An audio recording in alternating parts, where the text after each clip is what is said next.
Congressman Waltz has been long representing the state of Florida, but he's also a diplomat. He formerly was on the National Security Council. He served in the Department of Defense. He is a Green Beret. He is a warrior. He knows exactly what he's talking about when he talks about the difficulties of combat and the difficulties of being president. And Congressman Waltz, good morning to you. First, I just talked with Dan Good morning, Senor Hugh. about how difficult it is to be president. You know that from your time in the White House and DOD, and you know what it's like in the field to have no confidence in your chain of command. What were your reactions as a soldier and a former White House staffer to what you saw on Thursday night from President Biden?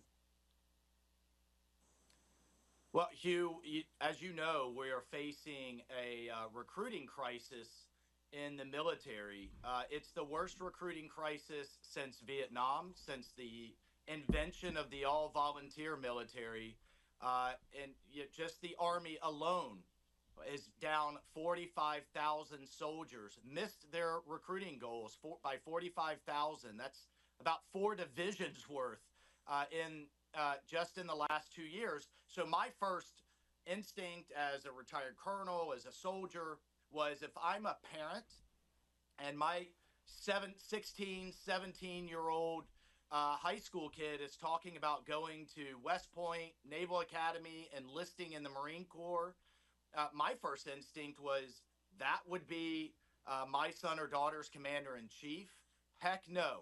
And I think it's just a reflection of the crisis and confidence America is having right now in its military, from the loss of Afghanistan to the wokeness that we've seen, the obsession with base renaming and solar panels on the Pentagon, and everything besides what they actually need to be the best trained, equipped fighting force in the world. So I think that crisis in confidence was Biden's performance put fuel on the fire there, and I wouldn't. I mean, I would have real doubts about having my son or daughter join the military under Joe Biden as commander in chief. That's an interesting perspective, and that is absolutely correct. Congressman Waltz, I also was watching that debate and thinking about the fact that we have allies around the world. And it turns out in the New York Times today, they've been aware of that because they talked to him, who want Donald Trump back. They may not be able to say it. They can't handle having a president who doesn't know where he is or what he's doing. And they're becoming very blunt about that. Donald Trump, by contrast, knows exactly where he is and what he wants to do. And I think he's going to win overwhelmingly against Joe Biden if they keep him there. But I do not think he'll be the nominee. I don't think he's going to finish his term, Congressman. Yeah, well, the other interesting thing, Hugh, that I heard and have heard over the last couple of years from our allies behind the scenes, they often disagreed with President Trump. I think that's because he held them accountable and told them to pay up and share the burden with the United States. But they knew where he stood. They could open up their Twitter account in the morning and know where he stood, as did every one of Trump's cabinet officers. But with Biden, they can't get through the oligarchy, what I call the progressive oligarchy, sitting around him, from Valerie Jarrett to then Susan Rice to John Kerry to Sullivan, his national security advisor, to Blinken. So they haven't really been sure of when it's the president speaking or when it's part of the progressive oligarchy speaking. And that is, and you know this, Hugh, that is incredibly, incredibly dangerous when our allies and our adversaries, for that part, don't have a very clear, crystal clear view of where the president stands. And then just one other thing, I saw the president at the rally in Virginia last week, the day after the debate. I got to tell you, Hugh, half of that crowd was active duty Navy from all of the Navy bases around Chesapeake, Virginia. I talked to a Navy officer, and he said we had to let all of these guys and gals off work early because so many of us were telling us up the chain of command, we're leaving, we're going to see President Trump. So it's not just our allies that want him back, it's the U.S. military that wants him back, because he knows he has their back, and he knows that Trump will keep them out of wars. Some of those sailors were about to embark and go out to the Red Sea where you've got the Houthis playing target practice with our Navy ships. And while I talked to one sailor, he was like, man, we love getting our gun on. We're shooting down drones, we're shooting down missiles. But at the same time, they don't see, there's no end in sight. When is this going to stop? The last two carriers have been extended for extra months out there. And now we don't have a replacement carrier because our Navy is getting worn out. So while they like pulling triggers, they know strategically this is a losing posture for the United States. It was really fascinating to talk to these sailors and these officers, how much they miss Trump and how they know what they're doing out there in the Red Sea is there's no end in sight to it. Congressman Waltz, the collapse of Joe Biden dominated the news cycle for the last 72 to 96 hours, and we have not looked at what did Donald Trump say and do in the debate. His best moment is where he called to account the president for not firing anyone over the collapse in Afghanistan. I know, because my son works for you, I know that you have been repeatedly on committees where you've been out there talking about when are we going to have accountability for the collapse in Afghanistan. And the former president brought that up, and it just passed over the moderators, and of course, Joe Biden didn't seem to be aware of whatever was going on. But do you think that is a very strong point for former President Trump to make? Do you expect him to continue to make it?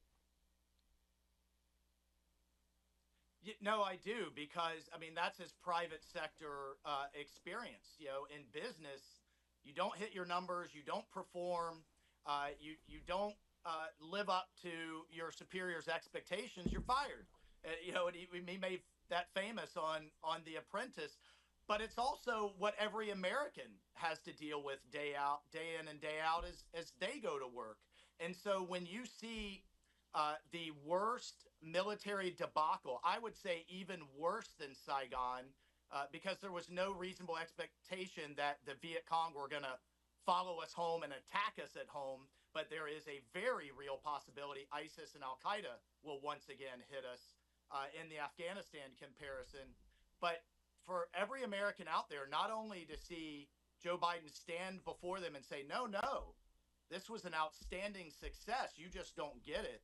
But then to see no one fired. And then on top of that, as I pointed out, Hugh, in committee, the people responsible are actually getting promoted. Derek Chalet, one of the State Department officials responsible, just got promoted to the chief of staff of the Pentagon. Another woman responsible for for our allies getting out is being nominated to be the ambassador to Iraq. So they're failing upwards under Joe Biden, Hugh. But you're right. I don't think he has a clue. I think he was told to say it was a success because any reasonable American watching knows.